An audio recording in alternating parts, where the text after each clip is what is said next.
How do you explain to women that Islam is not a feminist religion, but that it protects and it actually empowers women?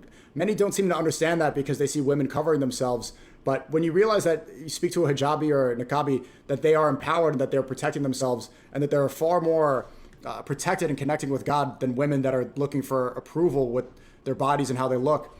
How is that communicated to women in your Dala?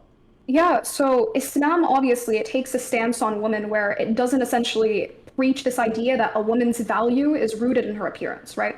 Islam doesn't teach that. In fact, Islam teaches that a woman's value is obviously in her taqwa, right? In the way that she surrenders herself to God and she truly has trust in God and so on. And the way that you would convey this to a woman, obviously, is when women grow up, unfortunately, within societies, it is kind of ingrained into their brains that their entire identity is based on their appearance and what they have to offer in that regard.